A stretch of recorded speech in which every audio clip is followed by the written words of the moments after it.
going to start very promptly at 6 o'clock.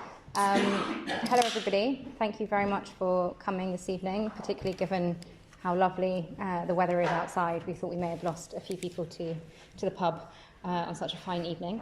My name's Susan Coftry. I'm Project Director of the Foreign Policy Centre, and we're really delighted to be partnering with the Council of Europe to be hosting this event this evening to launch a new report, the annual report of the Council of Europe's Safety of Journalists platform, which is very aptly titled Defending Press Freedom in Times of Tension and Conflict, which I think, sadly, we can all agree is what we are in right now. So we're going to discuss issues that have come up in the report with some of the authors and partners of the Council of Europe platform, and also hear very kindly from Fabian Hamilton MP, who is Shadow Minister for Peace and Disarmament, something I think that's also very much presently on our minds. So I'm going to introduce the panellists in turn as they speak, probably 5-6 minutes each, and then we'll have some time for questions afterwards. So to kick us off, I think I will turn to you. It's William Horsley, Vice President of the Association of European Journalists. He's Media Freedom Representative and UK Chairman of the Association of European Journalists, one of 5 of the founding organisations in 2015 of the Council of Europe's Safety for Journalists platforms. He's also the International Director of the Centre of Freedom of the Media at the University of Sheffield, which he has the UNESCO Chair for Media Freedom, Journalist Safety and the Issue of Impunity. You're also a former BBC journalist, foreign correspondent covering Asia and Europe, and the author of many books on this subject. So clearly the right person to give us an insight, but also very kindly to kind of explain a little bit about the platform and how it works to kick us off. Thank you very much, and thanks very much to our host as well.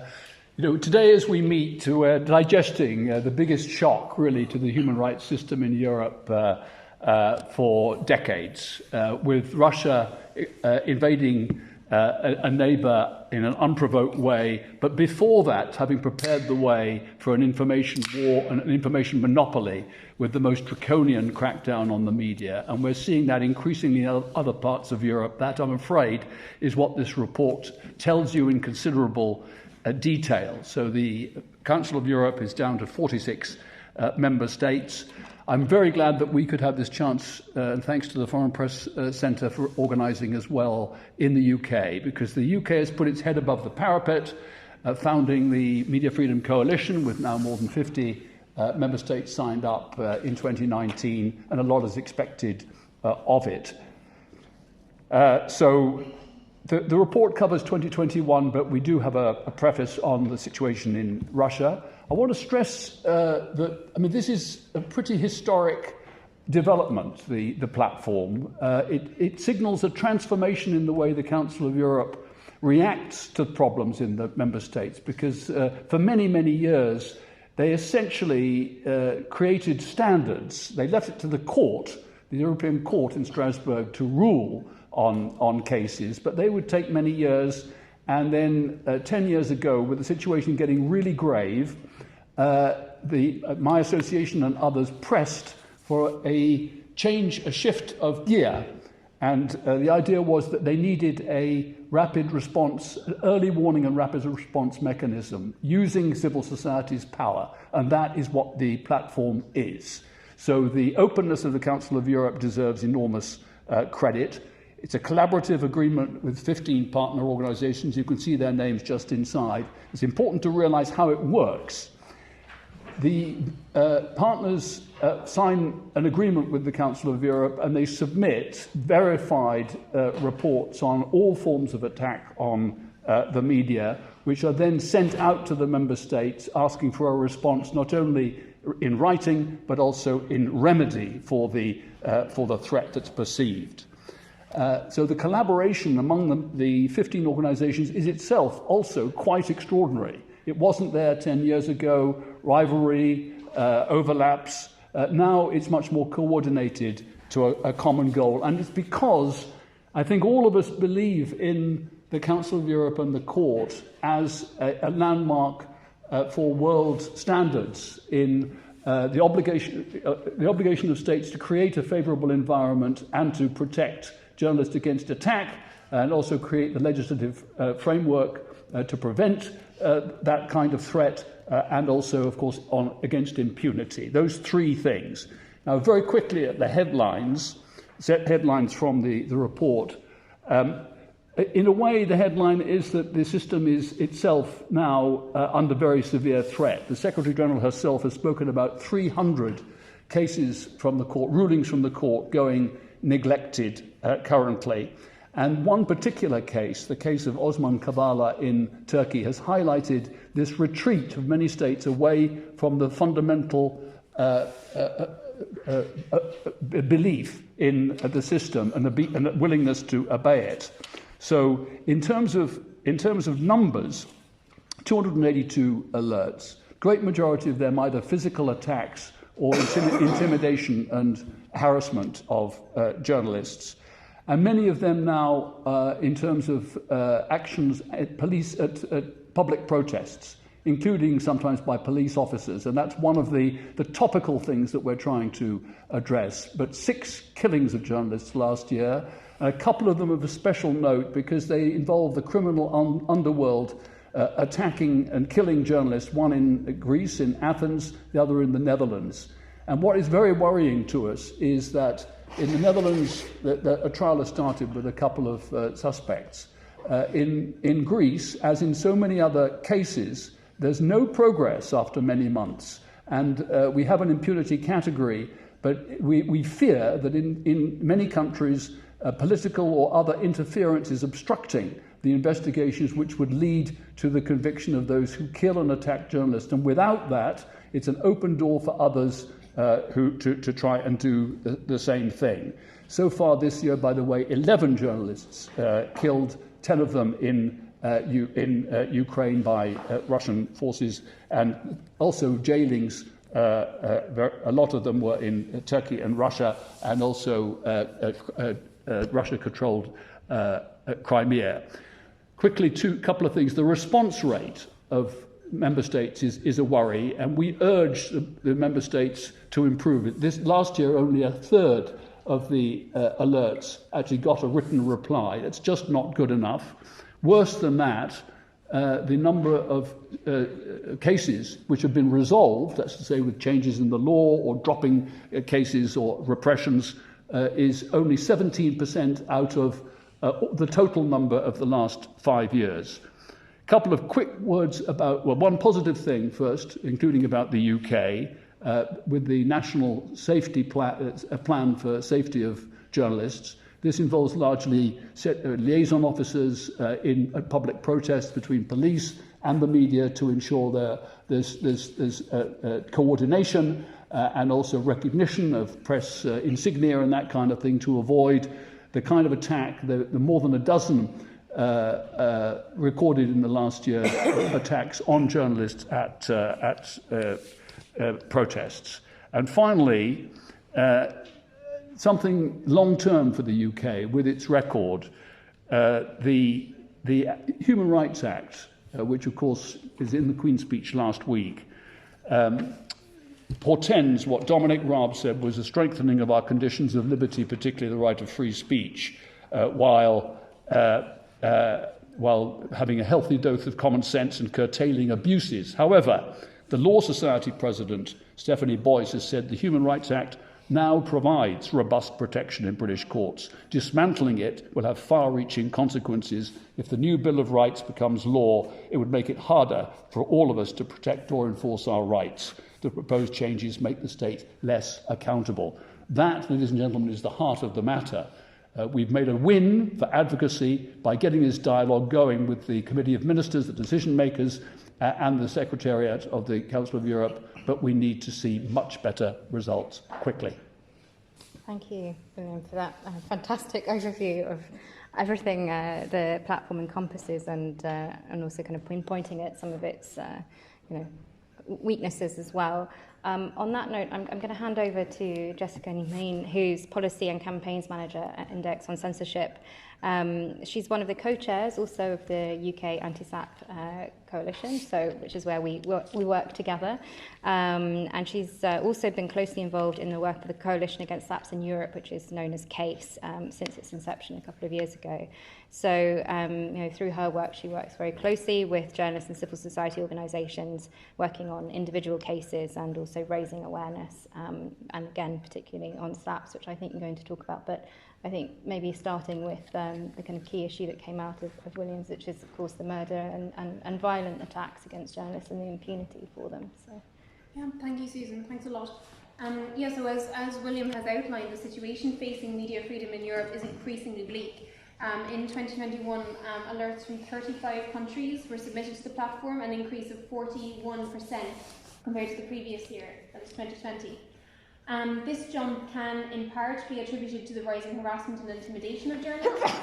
So a total of 110 alerts concerning harassment and intimidation of journalists were posted on the platform last year, up from 70 in 2020. The highest number of cases were recorded in Poland, Russian Federation, Serbia, Slovenia and the UK. Verbal and physical violence in the real world has expanded to the virtual world as well, turning social networks into instruments of intimidation for journalists. Women journalists in particular have been targeted on social networks. Indeed, for the UK, 70% of all of the alerts filed last year were under harassment and intimidation. These included, as Susan mentioned, what are known as SLAPPs, which are strategic lawsuits against public participation, a form of abusive litigation that is used not to right a wrong, but to really drain its target, so the journalist, of as much time, money and energy as possible.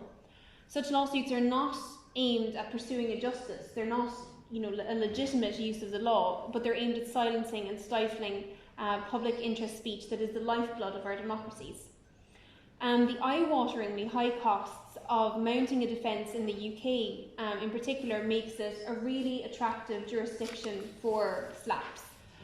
In 2021 there were alerts filed in relation to the SLAPPs that were filed against investigative journalists Tom Burgess, Claire Rucastle-Brown and Oliver Bullough as well, and the latter is being actually sued in Portugal by the Vice President of Angola.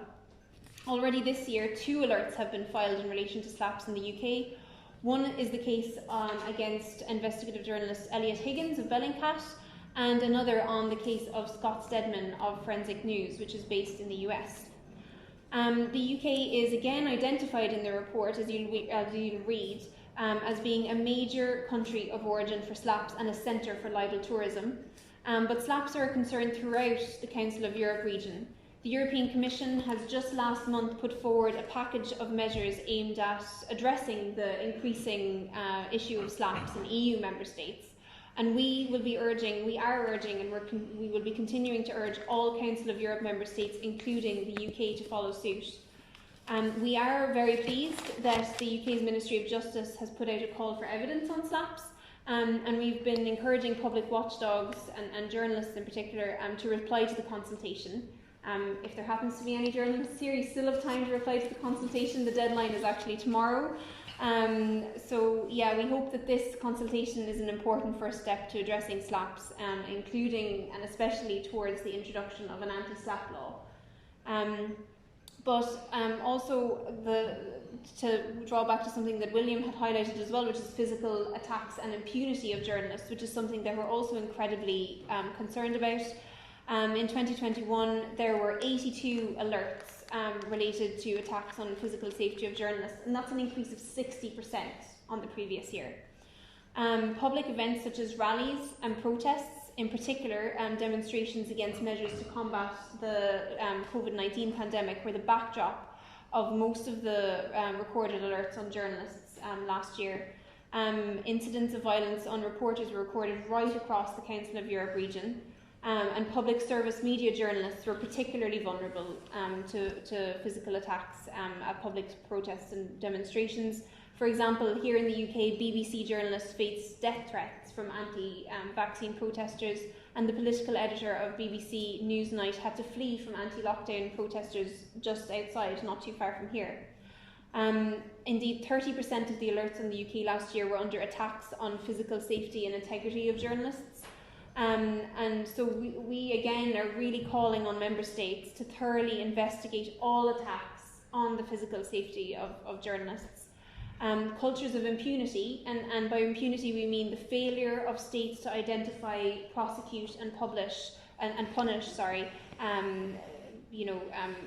any crimes against a journalist. And these really cases of impunity really contribute to self-censorship by making journalists more vulnerable to pressures out of fear of reprisals and harm.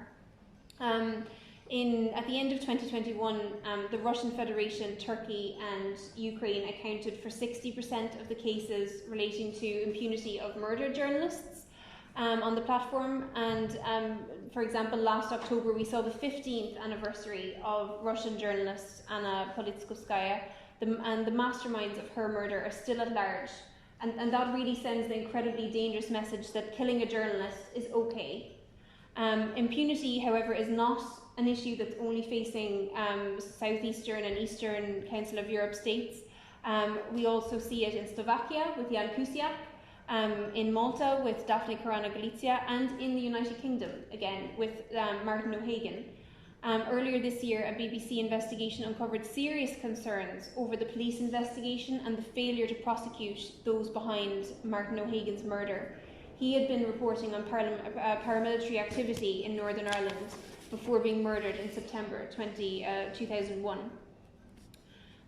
The concerns raised in that BBC programme came in the wake of several police ombudsman reports that uncovered collusive behaviour between the police and loyalists in Northern Ireland.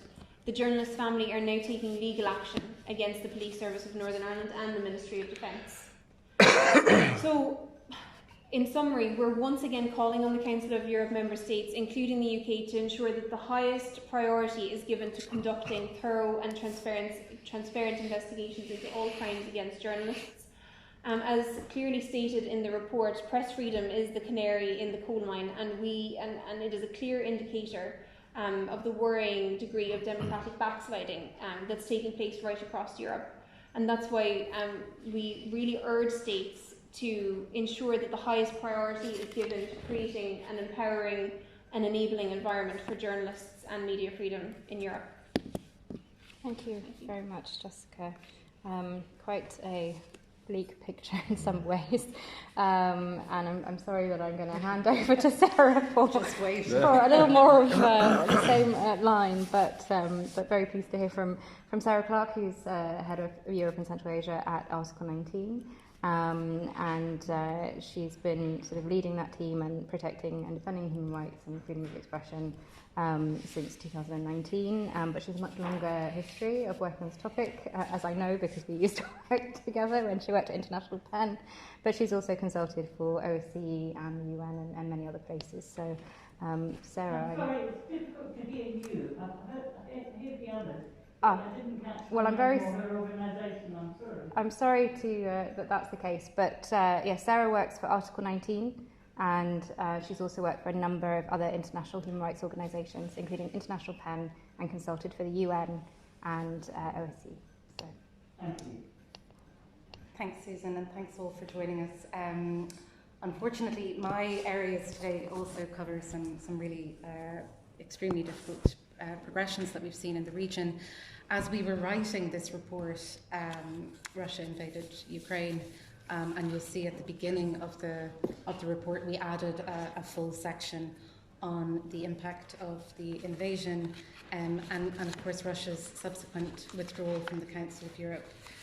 So we're in a kind of a strange situation where within the report you have quite a lot of information about Russia, which was obviously still a member at the time, and it's a country which we'll continue to monitor as the platform, but unfortunately its withdrawal leaves not only its population without recourse to the European Court, where a lot of our cases on the situation of press freedom in Russia were headed, given the lack of judicial remedies within the country.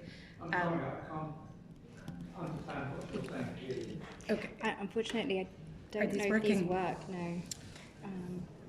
You're just going to have to project. Okay, let me project more. So on Russia and Ukraine, we finalised this report during Russia's invasion of Ukraine. Unfortunately, since then, at least 11 Ukrainian journalists in Ukraine have been killed. Their cases are now on the platform. And we've seen the almost total shutdown of the remainder of the independent press in Russia. As you'll know, in March, the Duma passed a fake news law, so any journalists or indeed any individuals who term Russia's invasion as a war are eligible to be sentenced for up to 15 years imprisonment. And this, along with numerous other extremely restrictive pieces of legislation, have led to the whole-scale censorship of the media in Russia. In terms of detentions and criminal prosecutions of journalists, 2021 saw 56 journalists detained across the Council of Europe, notably in Azerbaijan, Russia, Turkey, and here in the United Kingdom. The case of Julian Assange is given particular scrutiny in this report. Just today, the Council of Europe Commissioner for Human Rights, Dunya Mijatovic, wrote to Priti Patel, calling on her not to extradite Julian Assange, concluding that his extradition would have a chilling effect on media freedom and could ultimately hamper the press in performing its task as a purveyor of information and a public watchdog in democratic societies. All of our organisations have campaigned against Assange's extradition, given the charges under the Espionage Act, and we're particularly concerned in these days that his extradition is imminent, setting a really concerning precedent for press freedom and the role of publishers. In terms of other detentions, William has talked about the concern around the lack of enforcement of the European Court decisions ruling to release journalists.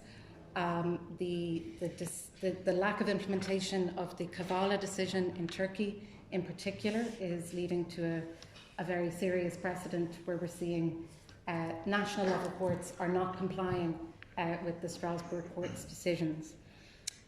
We've also seen very serious legislation introduced, some in the context of COVID, but also fake news laws that were introduced in Greece. I've mentioned the Russian Federation. In Russia and in Turkey, we're seeing the development of foreign agent laws and bans on foreign funding of journalists, which are particularly concerning. We're also looking at increasing restrictions on reporting. So we've talked about the situation of journalists covering protests, but we also have seen in Poland and elsewhere where the reporting on migration has been met with bans, in particular where these have been characterised as national security issues. So we saw a number of journalists in Poland who were banned from reporting on migration from Belarus. Poland, Latvia and Lithuania all declared local states of emergency in the context of Belarusian migration. We also saw in Calais in France, journalists banned from the so-called security perimeters of refugee and migrant camps. And in Greece, the Netherlands and Germany, journalists were stopped and questioned and in some cases detained for their reporting on migration. So we see this intersection of migration and journalism as an area where there's particular risks for journalists. Finally, a word on media capture. Media capture, the indirect control of private media by government via cosy relations with or pressure on media ownership, on media owners has increased. We've seen this not only in the traditional countries of Russia, Turkey and Azerbaijan, but increasingly in Hungary and Poland, where there are major concerns over the government's pressure on independent media and its ownership. So I'll leave it there, and we can look forward to some recommendations. Thanks. Thank you, Sarah. I mean, I think the three of you who work so closely on the platform and actually placing these alerts with the other 15 members. I mean, it shows just the complex and kind of comprehensive nature of media freedom and how it intersects with almost kind of every part of our lives. I'm very delighted to turn next to Fabian Hamilton MP, kindly sponsoring tonight's event, who's Shadow Minister for Peace and Development. Fabian is the UK. Also has a brief for Latin America and the Caribbean, and you've been a Member of Parliament for Leeds North East since 1997. So you, during that time, have championed multilateral disarmament, international peace building. You're also responsible for the Labour Party's policy on arms control and the non-proliferation of nuclear weapons and the UK's soft power. So it's quite a comprehensive brief, and especially I imagine you're keeping a very close eye on developments in Russia and Ukraine and the role media freedom plays in all of that. So over to you. Thank you. Thank you, Susan, and you're absolutely right. My agenda is slightly full at the moment. I'm not sure I've been hugely successful in my peace role and my conflict prevention role, given what's happening just on the fringe of Europe at the moment, the horrors that we're seeing unfold every single day. But firstly, let me just wish you good evening and thank you very much to the Council of Europe's Safety of Journalists platform and to the Foreign Policy Centre for inviting me to speak alongside three extremely knowledgeable panellists, one of whom is incredibly eminent because I remember him and his broadcast very clearly when he was active in the BBC. I'm really grateful to everybody for coming along tonight because our discussions couldn't come at a more appropriate time. Now, just last week, the killing of the journalist Shireen Abu Akleh and the disgraceful scenes at her funeral served as a stark reminder, I think, of the threats that journalists face every single day, and that many journalists sometimes pay the ultimate price for simply doing their job. Her death was explicitly tied to the wider tension in Israel and the Palestinian territories, in that it made clear yet again that there will not be a just and lasting peace until both Israelis and Palestinians enjoy dignity, security and human rights as part of a two-state solution. Now, I think it's absolutely vital at this moment in time that we have an independent investigation to secure accountability for Shireen's death. And rest assured that my party is urging the Foreign Secretary to speak to her counterpart in the Israeli government to encourage such an inquiry. But I think Shireen's death is also an attack on the freedom of the press and the independence of journalists working all around the world. The UK must act urgently, I think, to protect journalists who are increasingly under threat, as this was sadly not, as we know, an isolated incident. Of course, in Russia and Ukraine, as has already been mentioned, we've seen journalists at the BBC World Service, part of my brief, come under constant threat with their journalistic freedoms being severely limited. And as part of Labour's Shadow Foreign Office team, our Shadow Foreign Secretary, David Lammy, has tasked me with looking into how the UK can once again deploy its soft power in a way that extends the influence of British values all around the world. As we know, the BBC is a huge part of that soft power alongside institutions like the British Council. Now, the BBC has provided reliable information to the Russian people as Putin continues to wage an illegal and unprovoked war, which he claims to do in their name. Whilst Labour welcomes the £4.1 million emergency funding provided to the BBC World Service so it can continue its vital work in Ukraine and Russia, it took far too long to get that money. And I think we need to act far more quickly and urgently if we're to help protect journalists abroad, particularly when it's such an important tool in Britain's armoury against Putin's misinformation. And also, of course, the Russian public deserves to hear the truth about Putin's illegal war and the 200 million people who tune into the BBC World Service's digital news in languages other than English also need to hear accurate information every day. The courageous journalists who report from some of the most dangerous areas of the world should not be threatened simply because they provide this service. Now, the limiting of the BBC in Russia is part of a series of orders in which President Putin has weaponized Russia's own laws to target independent journalists. In particular, the worrying amendments to the Foreign Agent Law, which expanded the grounds for designating individuals as, and I quote, foreign agents, was rightly condemned by the Venice Commission as constituting serious violations of basic human rights, including the freedoms of association and expression. But of course, it's not just Russia that's introducing restrictive legislation, as we've already heard. And I think we need to apply similar pressure on Greece and Poland after they passed some pretty drastic laws too. Across the Council of Europe member states, there are many journalists detained as criminals, with the vast majority of those being in Turkey, of course. And I think it's extremely disturbing that 98% of jailed journalists are local people imprisoned by their own governments, and that 70% of jailed journalists imprisoned globally were arrested on so-called anti-state charges, including terrorism. We all need to do more to bring this appalling repression to an end. Now, as politicians in this place, we also need to put an end to the increase in dangerous rhetoric, which has already been referred to, in which specific journalists that don't agree with a particular political opinion are labelled as enemies. This is only contributing to the problem, as we've seen not only in Turkey, but also across the world in, for example, the United States and Iran. And I think the UK must play its part in protecting journalists who deliver high-quality, independent and accurate information to the public abroad. I think it's completely unacceptable that journalists are facing so many threats, as we've heard this evening.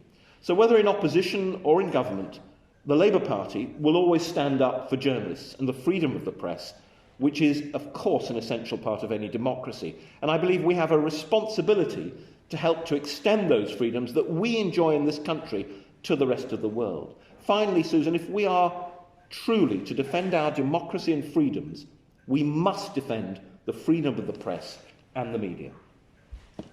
Thank you very much. I feel like clapping. I don't think you're allowed to clap in the House of Commons, but... I'm sure many of us feel very energised by what you've just said, and off to sort of continue the rallying cry. I know that Jessica is off to a flight right now, so she has to depart. But thank you very much, Jessica, for joining us. And thank you.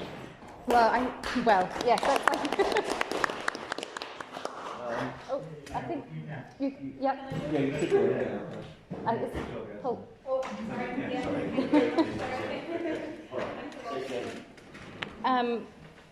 I'm going to open the floor to questions in a moment. So if anyone has, I will. Yep. Oh, good to see there's someone coming. I just wanted to use my prerogative to ask a question first, which is. As you mentioned, the platform was launched in 2015. This is the first time that you've launched the report in the UK. And I just wondered, maybe particularly William or Sarah, why you felt it was important to have this launch here in the UK, and if there were particular recommendations you felt coming from the report that was important for UK politicians and decision makers to hear. Well, actually, this is the fourth year that we've done a comprehensive report like this. My association, the AEJ, RSF, Article 19, and the European and International Federation of Journalists started it all in 2015. Obviously, the Council of Europe is based in France, in Strasbourg, and the EU, to give it credit, very late in the day, has followed in the wake. Often the EU actually outsources a lot of policy work on this area to the Council of Europe. But they've now got, for example, a recommendation. They've got a recommendation on the safety of journalists, and they're about to have a Media Freedom Act. All of it is very much in line, and there's more coordination between the two. But those are all right. They're based in continental Europe. To be honest, I think the frank answer to your question, although we have several of the platform partners based in London, is the political climate.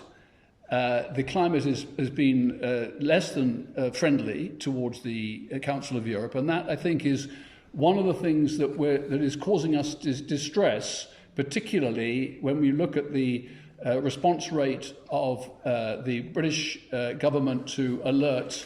We've counted a total of, my count is 41 alerts over the last 5 or 6 years, which is not the most by any means, but of them only 7 actually counted as resolved, and also a number of legislative plans and others. I mentioned the Human Rights Act, but also in the area of national security, in the area of the Online Harms Bill and digital security and so on. The UK has an ambivalent record. The UK actually has helped to create the case law of Strasbourg by breaking it so often. The cases like the Handyside case, where the court ruled that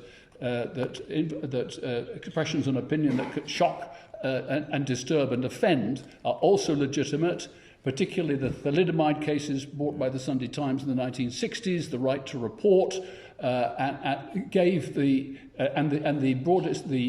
court's ruling that freedom of expression, because it gives effect to other fundamental rights, such as freedom of assembly, such as access to justice, such as the right to vote in a free election. All of those it makes it fun, and it deserves the broadest scope of protection. Now, unfortunately, for the last decade or more, you've seen over the issues of prisoners' rights, over the issue of deportation of so-called foreign criminals or suspected foreign criminals to countries that may be extremely risky, you've seen the tendency of the successive governments becoming more distant from the Council of Europe. Indeed, the Brighton Conference, you'll remember the year, was it 2009-10, was one where the UK really led the pack in insisting on what's called a larger, wider margin of appreciation for interpretation of the Strasbourg laws. And this Human Rights Act proposal would go a great deal further. And our concern is that there may be, in some cases, reasonable grounds for asking for that kind of latitude. But the signal it gives to these states, we've mentioned quite a number of states that are absolutely loose in their abuse of laws. Indeed, I think to continue this issue of media capture, it does seem to me we've seen in Russia, we're now seeing in Turkey, in Azerbaijan, to some extent also, as the report says, in Poland, in Hungary, in Slovenia, but also a number of other places, particularly to do with the regulatory control of public service media and the oligarchical control of the media. We're seeing effectively the state authorities misusing their power, not only to deny the role of independent media to scrutinize power, but to replace it effectively with a kind of information monopoly. Mm-hmm. And this is something I think people in this country, I mean, that we're rightly proud of our vigorous press. One point for the nerds here, you might be interested to note that the UK position in the RSF index, the Reporters Without Borders index, just published for the past year, has gone up from the 30s to, I think it's number 24. Now, this is not because of some dramatic improvement in the British record. It is, I can reveal, I mean, it's written in the report that there's another category, which is, so to make clear that the RSF is measuring the overall environment, that is to say, including government and its laws, but also the vigour of the press. So you can see in Parliament Square today the vigour of the civil society dialogue here, and that is absolutely excellent. It has been a largely Eurocentric thing. Strasbourg is the most awkward place in Europe to get to, because very, very poor transport connections, thanks to Air France's monopoly and other things which we can't talk about. So we're delighted that it's on the map here in the UK, and I think there is a dearth of understanding and information about the central importance of the Council of Europe in this country because of the political climate. Mm-hmm. Okay. we hope to change that. Anything to add to that, Sarah? Or Yeah, I just think two really current issues is obviously the issue of Assange, and I think that's something we really wanted to bring out in this report. And then secondly, I think where we have seen at least new momentum to reform is around SLAPPs here in the UK. 2 weeks ago in Brussels, the EU unveiled its anti-SLAPP package, and that's a whole series of measures that would prevent cross-border cases. And what we know from this report and from Susan's brilliant research is the vast majority of cross-border SLAPP cases emanate here in London due to the London libel industry, along with what's really come out in terms of the use by Russian and other oligarchs of the British courts. So we're at a moment now where we're seeing some reform, or at least some appetite for reform. But I think what we also wanted to recognise is the central role that the UK plays in its impact on other Council of Europe countries, and how important that the UK, unfortunately, what we've seen in largely, because my organisation looks at freedom of expression and information in all of its elements, and we've just seen a slew of legislation here in London go through, which is really inimical to freedom of expression, and we've seen the police crimes and other bills that have gone through with simply not enough opposition or oversight, and so we don't want to see any further backsliding here. And thankfully, hopefully on anti-SLAPP measures, we'll soon see important legislative reform, because that will impact journalists across the region. Susan, sorry, can I just take you up, Sarah, on the... You said there wasn't enough opposition to the police crime sentencing and courts bill. Actually, there was an awful lot in the House of Lords. We tabled quite a lot of amendments. The problem with our political system is whoever wins the general election, especially by an 80-seat majority, has complete control of the Houses of Parliament, well, at least the House of Commons. And so all the amendments, I mean, we had endless discussions and votes on the amendments the Lords had made, and that came back to the Commons. They were defeated every single time. And the same for our amendments. They either weren't called or they were defeated.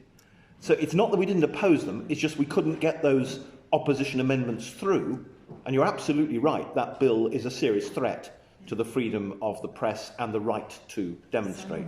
So those demonstrations in Parliament Square will become illegal if the Home Secretary rules it under this legislation, which gives ministers quite a lot of power, frankly. I'm sorry to interrupt No, it was no reply. slight on the opposition. No, absolutely. It's just that we've seen, I mean, that week alone, we saw the passage of so many pieces of a raft of legislation, the nationality and Borders Bill, Borders Bill. Shocking. So I suppose that's where we are, is we're in a very precarious moment, I think, for freedom of expression. And I agree. And I think traditionally it is such a fundamental value of the UK, and we have seen the government pay lip service to media freedom, including through its Media Freedom Coalition. It is seen, whenever I meet with embassies abroad, it's seen as this is the UK's #1 priority. But unfortunately, we're just not seeing that in practice. So I think that was why we saw the UK as it was a particularly important moment. And I would say again, just if we see a scenario where Assange is extradited, we will see the UK slide in its rankings and also the precedent that sets globally, not just for our region, is really concerning. Okay. Might I throw something to Jeffrey Hamilton about the UK's role in speaking out against some of its close friends like Turkey? Yeah. Because I agree. we have ample evidence from our colleagues, from RSF man in Turkey, from the senior journalists who've been jailed without reason and so on. They see the lack of loud voices from London as a real obstacle and an insult, actually, considering that the strategic relationship is so close, the UK prioritises it. We don't see them in the Council of Europe either. So, this is going to come to a head. Committee of Ministers is now the cockpit where these decisions are taken on when countries are defying in total defiance. We need to see the UK take it. As a matter of fact, the Foreign Affairs Committee did a review of the Global Media Freedom Coalition and made that very point, that the UK is discriminating in the countries that it accuses and silent about some. Well, if I may respond, Susan, through you, I think that's a very important point. I was the Shadow Minister for Turkey for 5 years. It's a country I know well, and I have family members there as well. So, and I've visited on many occasions. We've individually spoken out. I'm horrified that a country that prided itself on its founding in 1923 as a secular democracy where the rights of men and women were held sacred and that prized democracy and freedom is being subverted in the way it is. But it's also, I think, a tribute to how threatened the regime there feels by freedom of the press and journalists. Now, we have condemned over and over again in my party, but it doesn't get echoed, I'm afraid, sufficiently. And I think you're absolutely right. There is an agenda here about trade with Turkey post-Brexit. And I'm sorry to bring Brexit back into it. You're probably all bored with it. But the single biggest piece of damage that we have done to ourselves, wherever you stand on this, is this withdrawal from the European Union. And we're not allowed to talk about it. That's one of the worst things. We're not allowed to say, well, actually, the queues at Dover are all about Brexit. They're not about the pandemic or about Ukraine or about the road system there. They're because of Brexit. And I think, likewise, the government is obsessed with trade deals, especially with nearby countries that are economically, well, the economy of Turkey's taking a nosedive at the moment, but have been economically vibrant. They want those trade deals, so they dare criticise anything about the regime. Well, that is absolutely craven. And it's not just Turkey, it's many other countries across the world which abuse human rights day in, day out, lock up journalists, and where are we? Why aren't we criticising them? We want the trade deals. It's much more important than actually criticising those countries' regimes, their lack of freedoms or their human rights records. I'm sorry. David Miliband, when he was Foreign Secretary, published, and Robin Cook as well, published human rights report, and Jack Straw, let's not leave him out. They publish human rights reports every single year in the Foreign Office with their concerns about every country in the world that they were worried about. And they made it clear what the UK's stand was. I don't think that's been published for many, many years now, William. I may be wrong. We need to go back to that situation where the UK stands up for human rights worldwide, whatever the consequences may be.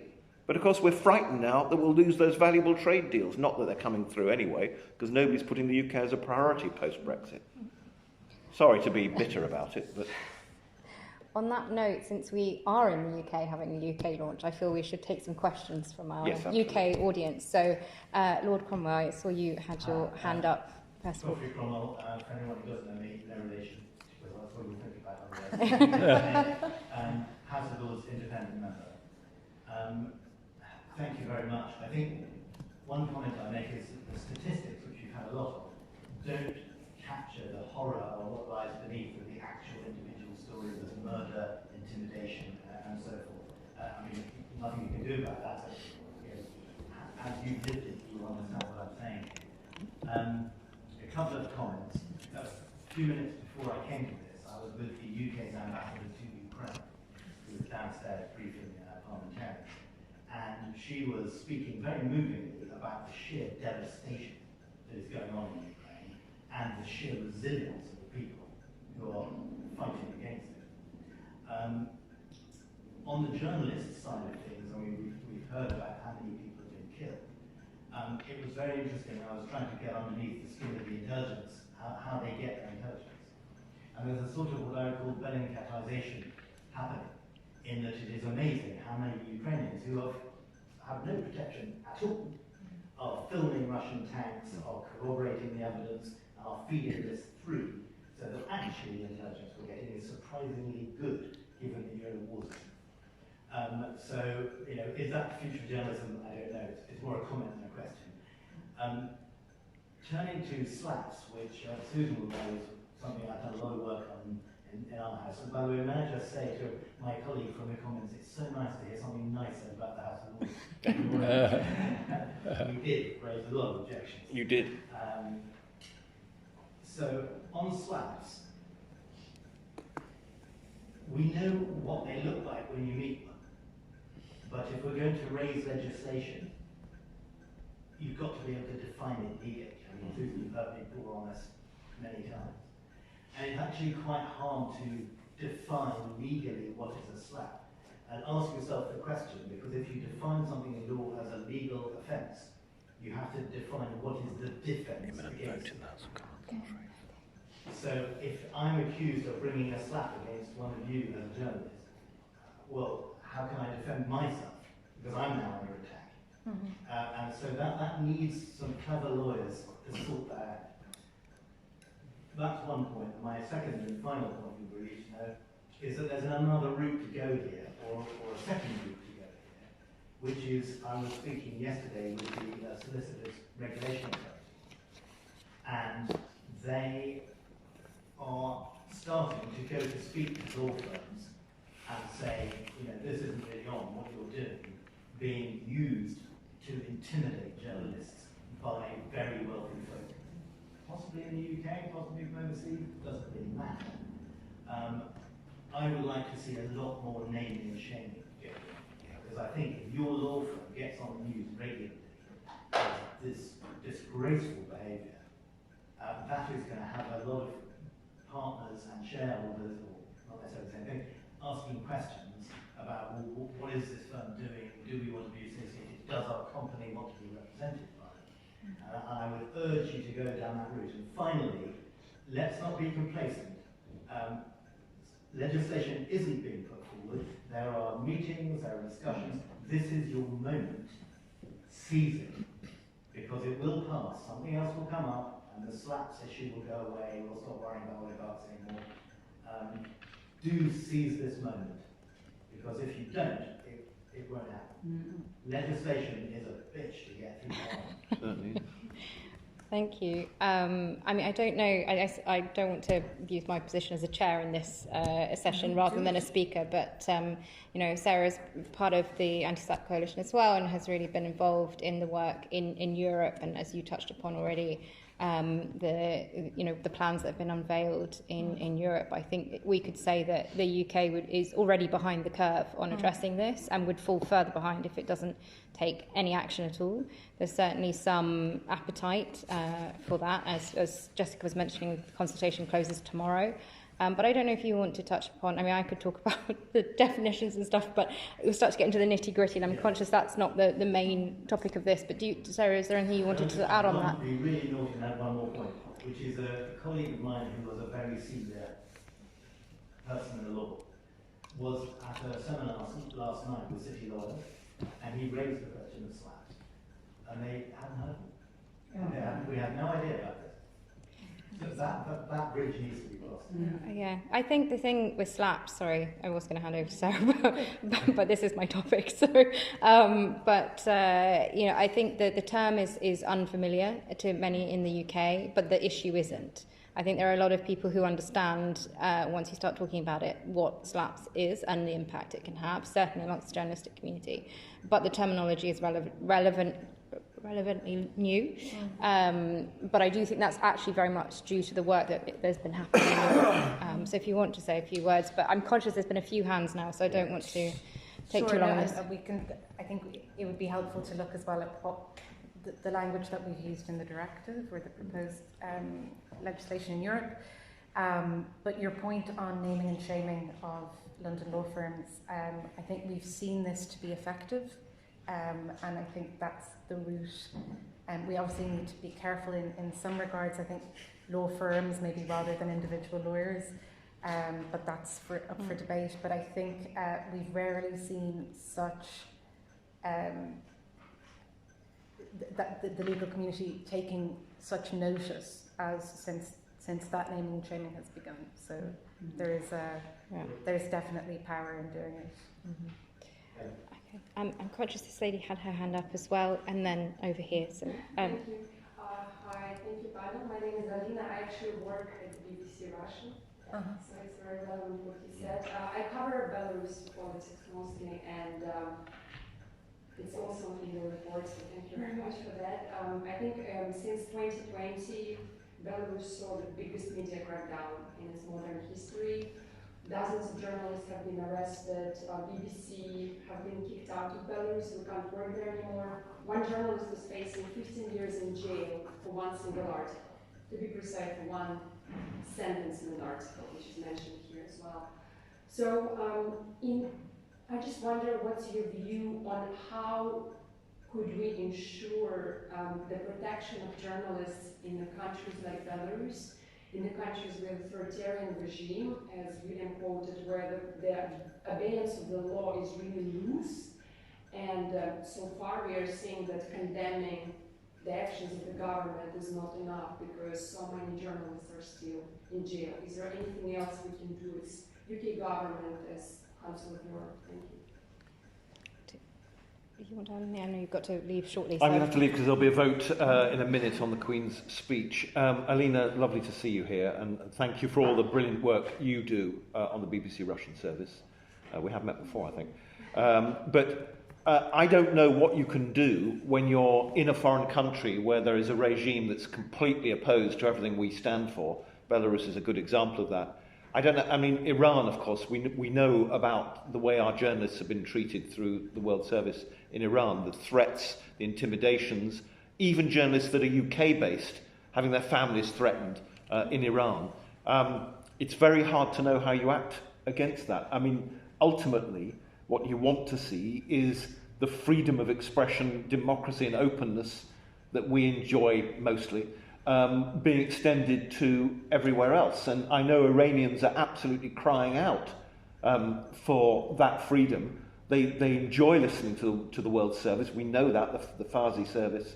And likewise in Russia and Russian-speaking territories. But how do we guarantee that? How do we stop our journalists being threatened, intimidated, arrested, or worse?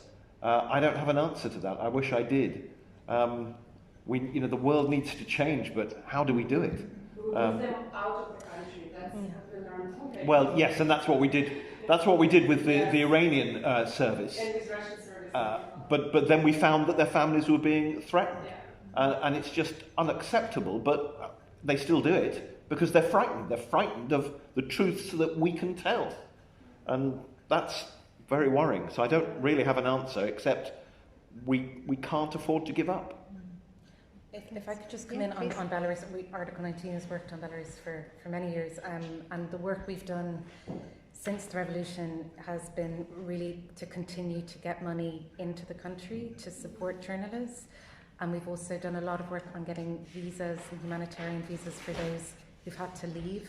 I think that's a particular area where the UK could up its game. I think the difficulty in getting here has been really difficult. We've seen this with Ukraine, but Ukraine is probably the most generous visa regime that we've seen. Perhaps we haven't seen that for Belarus, and there are still a lot of very brave journalists in Belarus who are continuing to work, as you know.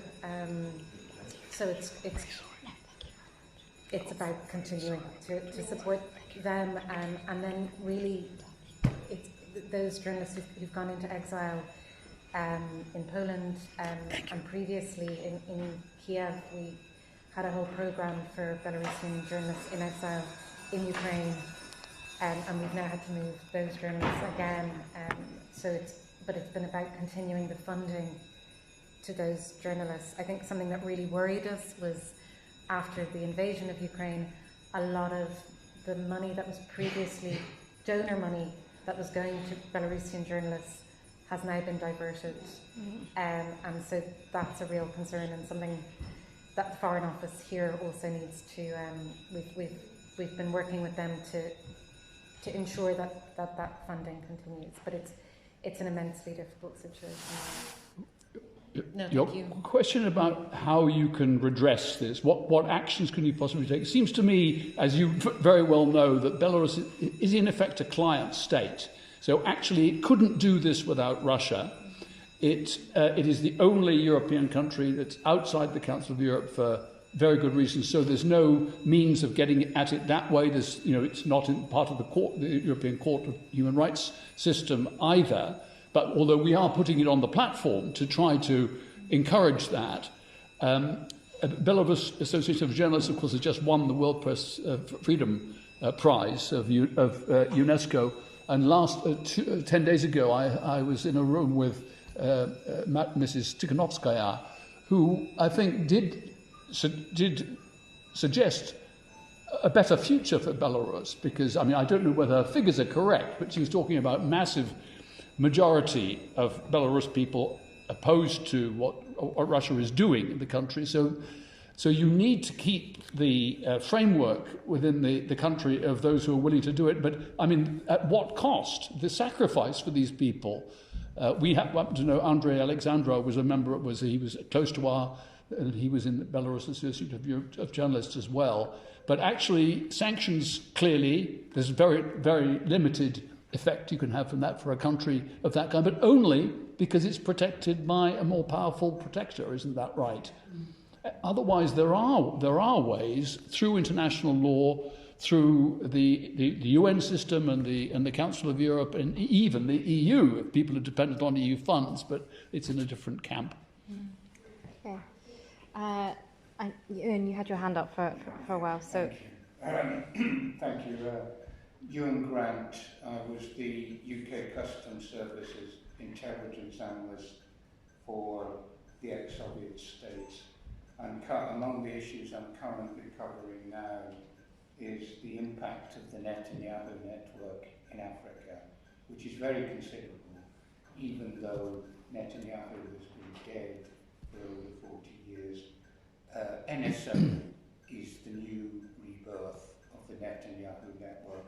And I would recommend the last sentence on page 69 for people to have a close look at that. My question is, sort of a rather gloomy picture, but are there any individual countries in Europe who can work particularly effectively with the UK, where they've perhaps got a media which punches above its weight, like the UK, and is there a role for media groups in the US and the wider Anglosphere to through the UK, work with European colleagues to keep the pressure on? That's an interesting thought. The one country that springs to mind is the Netherlands, because they were the first to put together, well, it was the initiative of the journalists and editors first, but they worked with the public prosecutors, with the police, and they now have a pretty elaborate system for helping journalists if they're threatened or attacked. Rapid response, rapid protection, and systematic, and also treatment in the court. So that I think they've got enhanced sentences for attacks on journalists. Sweden has got a program which looks after special protections for journalists, but also I think for other public figures and politicians. But that's the way they've approached it. I'm not sure how. Their need is less, but it is horrifying to see how this kind of hostility translating into violence is spreading in almost every country in Europe, actually. As for the American, certainly there is a sense in which the UK and the Anglosphere can be a model in terms of the vigour, because in many European countries there is an unspoken deference to authority, which is different from the Anglosphere.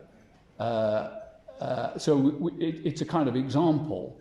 But in terms of controlling the governments, I think that what we've got in the Council of Europe and what's happening in the EU is actually, because you'll see the institutions have actually embraced the ideas that are there in the European Convention and the case law and the interpretation of it.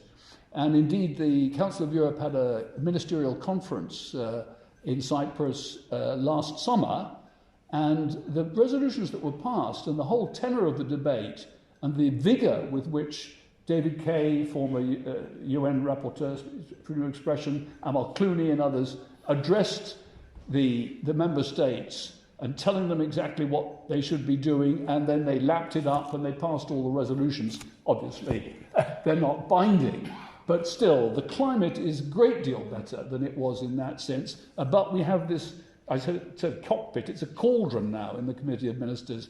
How much of this is just play acting or lip service, and can we get them, to give her due, Madam Buric, who's now the Secretary General of the Council of Europe, I believe has done an enormously good job. She's from Croatia, which had a terrible record, but they're one of 3 countries in Europe where authoritarian governments, populist governments, have been voted out.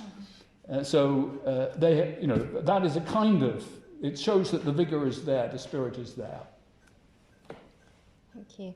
I'll go next to Mary, who I'd like to introduce because your report earlier was mentioned by William. So Mary was one of the authors of the evaluation of the Global Media Freedom Coalition, which FPC did not write but kindly helped publish, I would say. So Mary, I'm not sure if your question's about that, but I just wanted to attribute you as the author of that report. Yeah, thank you. My name's Mary Myers. I'm a researcher at UEA, the University of East Anglia, on media freedom. Before I ask my question, I just can't help, but I can't let that comment by our Right Honourable MP here pass, where he talks about Brexit as if it's something that the Labour Party opposed.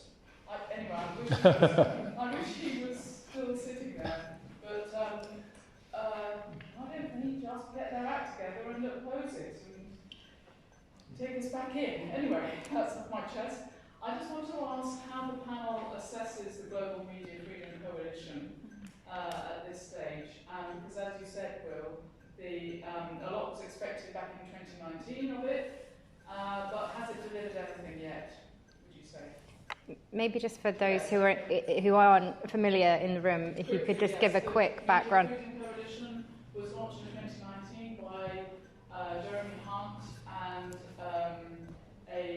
Canada, the Foreign Ministry of Canada. That was when Jeremy Hunt was the Foreign Secretary, I think, yes. And then it it has so far gathered 50 member states. And it has media freedom conferences. It has done every couple of years. And it passes statements. It makes statements about situations in the world. And it's basically a sort of diplomatic grouping outside the UN, specifically focused on media freedom. So it's got a lot of sort of hope going for it. But the question is, do you think it's delivered? Do you want to go? I think in some areas it's been very successful. I'd say the high-level panel, the legal panel, has been, I know that's a slightly independent body, or it is an independent body. Their reports have been superb, and the recommendations have been spot on, and we've seen a number of countries begin to adopt them. I think the Netherlands has just adopted the humanitarian visa report recommendations. So I think what we saw was, it was really important that they did bring this spotlight on media freedom. I think in the follow-up, I know organisations like ours have struggled with the lack of vigour at the national level. So there's sort of priority countries, Turkey being a priority country. We just still haven't seen the strength of statements and actions that we would have expected.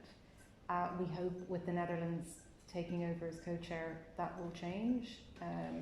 So we still, I don't think it's a dead body by any means. I think there's a lot of potential, but I think it's just getting going now, because obviously COVID happened in the middle. Well, I was there in London for the launch of the Media Freedom Coalition, and I think it was a very impressive try by Jeremy Hunt. He was out of office very soon afterwards, and the strength went out of it pretty much quickly after that. I think this is a real test of what Council is doing quite successfully, which is the purposeful, action-oriented relationship between civil society. They have a consultative network, as you know, shadowing Media Freedom Coalition and the member states in it. Because the member states have signed a pledge, as you very well know, which commits them to putting their own house in order in this area, but also persuading others. So there was talk of a chorus of voices of democracies. Well, we haven't seen anything like that. It quickly came to an end with the Khashoggi killing and Saudi Arabia's involvement. There is an inherent flaw in it, but since you have vigorous countries like Estonia and Canada, which are active in it, I think there's a great deal more that can be done. But the pitfalls, it seems to me, are admitting countries that have such a bad record. To me, Italy should not be admitted to any of these things. It's criminalisation and criminal penalties, jail sentences for journalists, for media offences. It has been ruled out by the European Court, by their own constitutional court.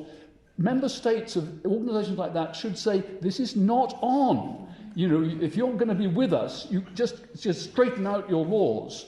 Same would be true of Cyprus and Malta and others that like to be members of this kind of thing. In Strasbourg, there is this group of friends of safety of journalists, and these exist in most of the UN bodies as well, and they're very valuable because you get a core group which can come together and put out statements. The statements that are coming out of the Media Freedom Coalition, you must know more than I do, but they've been few and far between and really not hit the target for my money. But the panel, I agree with you, the panel is about to come out with a series of its so-called model law reports, which will on things like national security, defamation, lèse-majesté. These could be absolutely seminal for the world, and the vigour of that 15-member, I think, panel has been really, really impressive. And I'm glad that London is associated with that. That is the brightest hope, I think, out of that Jeremy Hunt initiative. Thank you. There's a question in the back. My name is Frida Sorensen. I'm a freelance journalist and EJ member. I would like to bring to your attention a new development concerning Turkish journalist and writer and publisher Ragıp Zarakoğlu. Ragıp Zarakoğlu is in exile in Sweden, and he was my first editor when I started journalism in Turkey 12 years ago. I heard today that Turkey is going to ask for Ragıp and others' extradition as part of Turkey's negotiations with NATO regarding Sweden and Finland's membership application. I think this is not something that perhaps could be used as an alert, but I'd just like you to keep that in mind. So it's not just the trade relations, but now also security concerns that are, threatening the journalist's safety. Ragıp is in his late 70s. He's been in and out of jail for many, many times, and really suffered over the years. And as he said today in an interview with a Swedish paper, if he does go back to Turkey, he will be in jail for many, many more years, and he might be tortured. So please keep that in mind, and everything we do to raise awareness about the region. Thank you. Does anyone want to comment on that? May I comment on that? Because I read that this morning with horror. Because those individuals are seeking refuge in Sweden and Finland for a reason. And the idea that Turkey can blackmail NATO into permitting membership of Finland and Sweden on condition they send those individuals back to Turkey is totally unacceptable. And some of them will be journalists. It doesn't matter who they are, actually. If the governments and the legal systems of those countries believe them to be seeking refuge from persecution in Turkey, then they must stay where they are. And it's not a price worth paying, I'm afraid. And the idea that Turkey, that presumably signed up to the Charter of NATO when it joined, can actually use that to blackmail those two countries and the rest of us into only permitting Sweden and Finland to enhance their security, which is a huge decision for both those neutral countries. Huge. On condition they return people who are vulnerable or being persecuted or may well be tortured, is just not on. It's also just a classic manoeuvre by Turkey, and the abuse of the Interpol system. They've been doing this extraterritorial repression for a long time, and I just hope that that NATO see this and that they don't cave. But we can certainly add that as an alert, and we can raise that case, no problem. And I know him also. I would only add, though, that the point about this platform really is that you've got a huge database, 1,200 alerts now, and we're supposed to learn the lessons of that. We saw how Russia, as I said, created an information monopoly before, and then captured the media so it serves its purposes in war propaganda. And in the book that the Council of Europe published, I co-wrote, published 2 years ago, called Mission to Inform, Journalists at Risk Speak Out. Jan Dündar and the RSF man Errol Dolu, who've both been in jail and so on, they both said that the failure of their friends in Europe to live up to the European values had created not just misery for them, but had brought their country to this place. So once you encourage, you give countries the leeway to behave in that way, they will take advantage of every opportunity, for example, in this case with Sweden, to try to blackmail and to exert improperly. So that's why you need the unity. It's so vital. Yeah. Absolutely right. But thank you for raising it, because I think it's really important we're aware. Okay. There was a question here, yes. I want to bring it back to the UK, and I think it was William was talking about, we have very robust media, but I'm looking at one outlet that's been robust in holding the government and various outlets around the world to account, Channel 4 News. The start of Channel 4, which is about to be privatised, not taken under state control, but as we see with the likes of Murdoch or whatever else, might as well be. And then BBC, who have the sort of Damocles held over their heads about the licence fee being withdrawn. I remember in 2020, the political editor, Laura Bloomsburg, who started releasing news stories on Twitter so she could avoid balance and kept referring to an anonymous Downing Street source, aka Dominic Cummings. So it was becoming more a number 10 outlet. And now I understand that a lot of the news department have been hollowed out, and they're terrified of upsetting the government. So this is our state broadcaster, but public broadcaster. Rather than a national national broadcaster, yes. But now he's worried about towing the line, and that worries me. So yeah. I'm interested in the panel's view on that. Well, as the former BBC man, but it's no. I didn't mean that in any way. I'm broadly in sympathy with what you're saying. I think there is a sense around the country sometimes that the BBC is susceptible to that kind of pressure. I think that Boris, having declared war on the BBC effectively by boycotting it and resenting the fact that they tried to hold it to scrutiny, and then he hid during the election campaign, and people got used to that. And I think the rest of the media was not all that sympathetic to the BBC's plight, so they may have, in some cases, assisted that there were cases of discrimination against critical journalists in access to Downing Street. There's at least one alert on the platform right now which relates to something similar. So I'm afraid the government's track record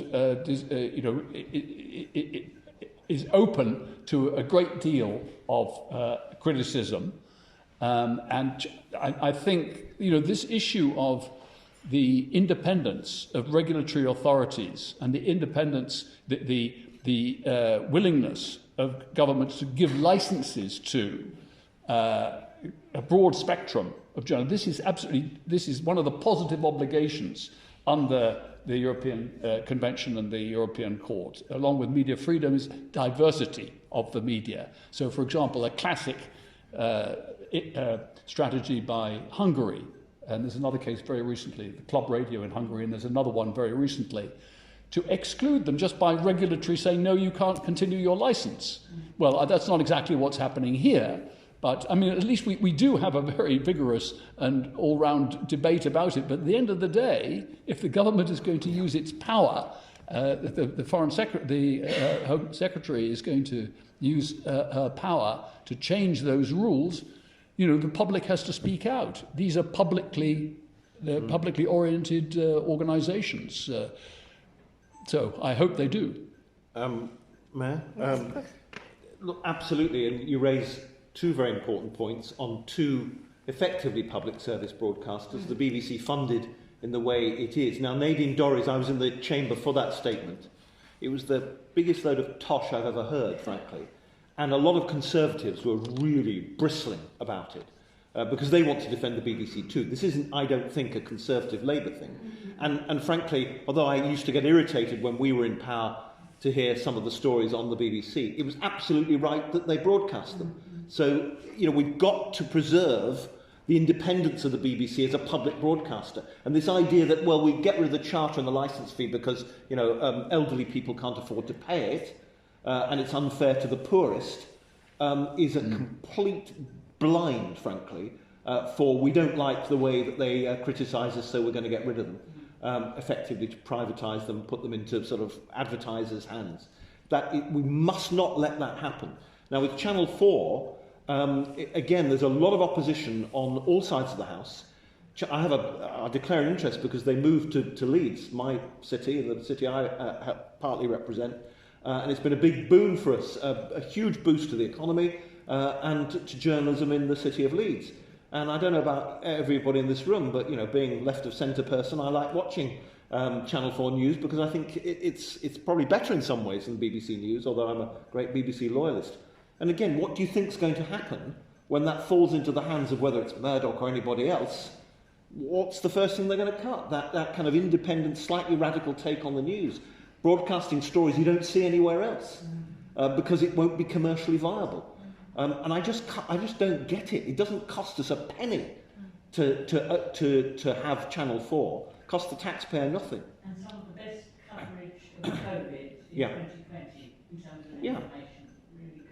So I think it's up to all of us that value those services. Whether we agree with the broadcast output or not is irrelevant. We've got to defend it, especially the BBC, frankly. Because this idea that getting rid of the licence fee it's so fair. You know, they abolished the free licences for over 75-year-olds. They abolished, you know, they've brought down the licence fee effectively by stopping it going up. There are many ways you could do this to make it fairer on the poorest sections of our community without getting rid of the licence fee or altering the charter. It may be a 100-year-old anomaly in a way, but long may it continue. It can be adjusted for the modern era and be made fairer without abolishing the whole thing. You just need to be a bit creative, I think. I would just say, honestly, there is a danger of this country going towards the American model. When they took away the protections for broadcasting diversity in the 1980s under Reagan, it was a slippery slope to the shock jocks on radio and Fox News.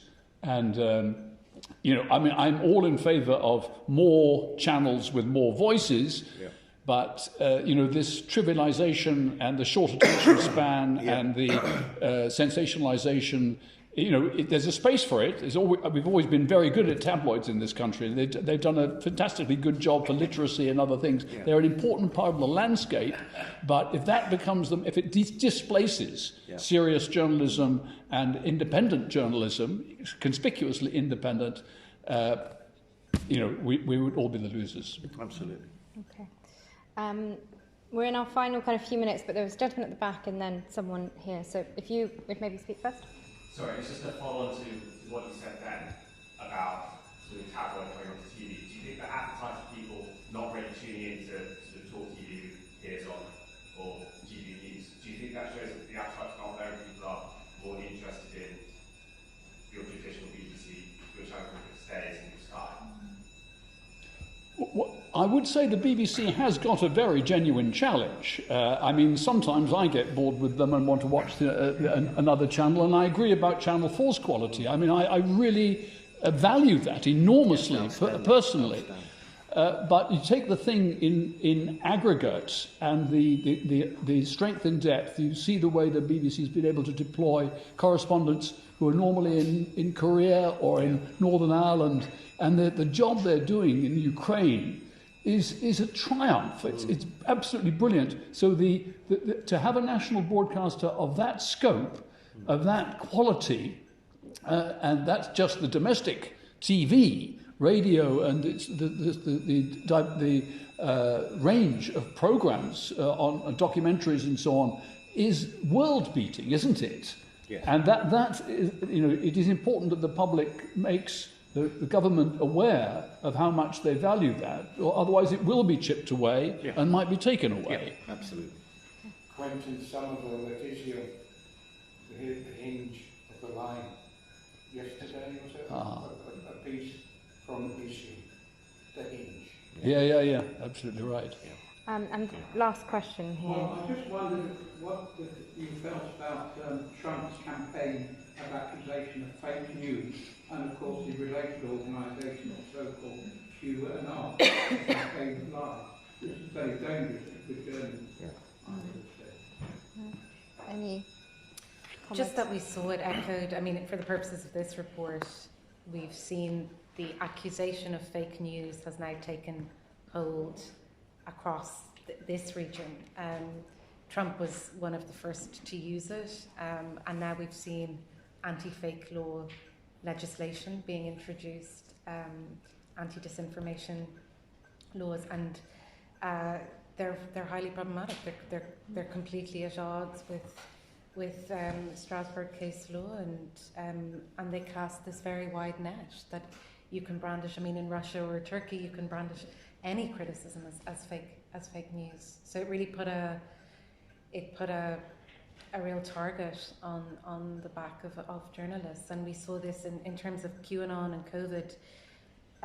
The vast majority of attacks on the press took place in anti-COVID protests. And we saw that from the Netherlands to Greece to here. So it's been a very powerful narrative. I would go on. No, sorry. I would point to this absolutely symbiotic link between media independence and democracy and the rule of law. Yes. And what Trump did was to show how vulnerable even a sophisticated democracy like America is if you trash, the checks and balances. Yeah.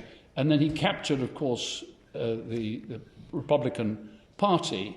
And from there, the US became actually a model of how not to do it to the rest of the world, and gave cover. So, again, you just have to prevent it from getting to that stage. But these are political decisions, and now there's so many countries around the world. The drift to authoritarianism is intimately linked to this capture of the media, or closing down of the media, or simply replacing it with entertainment or with one-sided information. Well, as a non-journalist myself and a politician, it seems to me what's been happening these last few years is the debasement of expert opinion. So that now anybody's opinion is worth the same as anybody else's opinion, whether they know about the subject or not, whether they've studied it for years, whether they've produced evidence for the assertions that they make as journalists. And all journalists know that you can't just say something because you feel that's what you believe. You've got to back it up with evidence. You've got to show how you've come to this conclusion that something is happening or not happening or needs to be done. But it doesn't seem to matter anymore. And what I think Trump's done, and what this QAnon nonsense has done, is to say, if I believe it, it's true, and if you contradict me, you're my enemy. And it doesn't matter what evidence is produced on either side. You don't need the evidence anymore, you just need the assertion. And I thought social media, when it was first introduced, would allow people to have a much more diverse debate, but actually it's shut down debate. Because it means, for example, if you have a particular opinion on trans rights, you can get destroyed through social media. If you don't like what the Chief Scientific Officer of the United Kingdom says, Chris Whitty says, or whoever it may be, you just say, well, my opinion's just the same as his. It doesn't matter how many years he's studied the subject, what qualifications he's got, what expertise he's got. If I say the opposite, then I'm just as valid as he is. That's not democratisation. It's debasement, it seems to me. And we need to value expertise and evidence once again. Otherwise, we're just going to destroy all journalism and with it, democracy. Wow. Just before you wrap up, Yeah. just do a little experiment that I like to do, and I'm sure I'm going to be encouraged by the sort of audience you've got here tonight. But bad things happen because good people do nothing. Yeah. Who in this room can put their hand up honestly and say they know the name of their MP? And right when ready. Oh, I know the name of my MP, sorry. How many of those people have been in contact with their MP in the last 3 months? Okay, not bad, not bad. You'd be surprised how often I have an audience and a very small proportion even know who their MP is. True. If you don't use it, you lose it. Yeah. And so much of what we talked about tonight is about keeping the democratic process alive. It doesn't keep itself alive, people do. And it may sound funny for someone from the House of Lords to be saying that, but believe me, these totalitarian states get away with it because they get to a point where they're irresistible by the population. May I ask you one piece of advice? Somebody was asking on Twitter the other day, they've written to their MP 142 times, or this, that and the other, and got no response. And they were asking for suggestions of what to do. You have the right, you'll correct me on this, but you have the right as a citizen to demand to meet your MP. Yeah. Their central lobby, where we get the word lobby, Yes. down there, and you see these rather frightened MPs shuffling in to meet their constituents.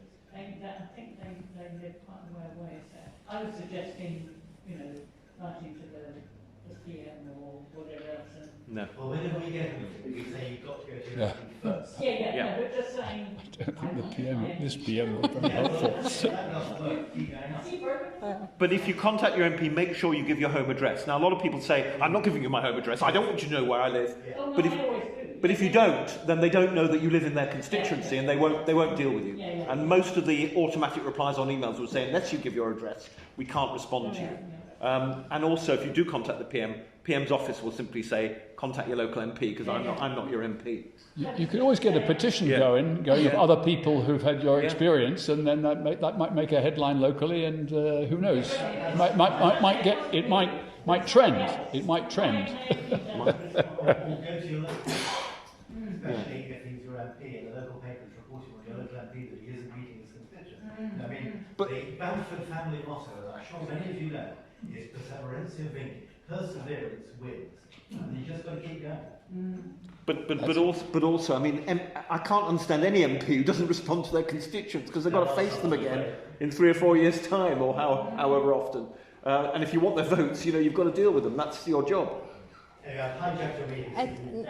Not at all. I mean, I think I'd just bring it to an end by saying, in a former life, I used to work for Article 19, and I was invited to some of the stakeholder meetings in 2014 to discuss the setting up of this platform, and there were several representatives from NGOs who said, look, we all collect this data on our own and we take it to various stakeholders. Why do we need to have this mechanism? And I think it's very impressive to see over the last 6 years that A, that it was set up, B, that it's grown from 6 organisations to 15. And I think maybe Sarah would agree with me in this, that in the NGO free expression media freedom community over the last 6 or 7 years, there has been this increasing level of collaboration to work together on so many issues, which is highly encouraging. Is it just a matter of political will, or as Lord Cromwell's point was pointed, do we actually need to then mobilise the wider public more, and perhaps the journalistic communities themselves to take more action? So I don't know, final words or final thoughts? Both, okay. Yes, I think some elements of the media like to keep their own territory, actually. So I'm not sure that they would join in, but that shouldn't stop anything. Diversity of voices is the key. I mean, they always say if there's a monopoly, if there's a paucity of information, or if there's fake news, the best way to answer it is with more intelligent information. I don't agree with Milton, who said in Areopagitica, I think, let truth and falsehood contend and truth will win, because very often the other side is louder. Yeah. That's not it, but still argument and open debate, and actually the UK is quite well placed overall in the rank of nations in that area, so I think we can give some thanks for that. Okay. Any final words? Well, sunshine is the best way, isn't it? It's the best disinfectant. Yeah. And to get rid of falsehoods and lies, let the sun shine, and the sun is journalists and a free media. And hopefully reading this report. So on that note, I hope you would join me in thanking our panellists. Thank you for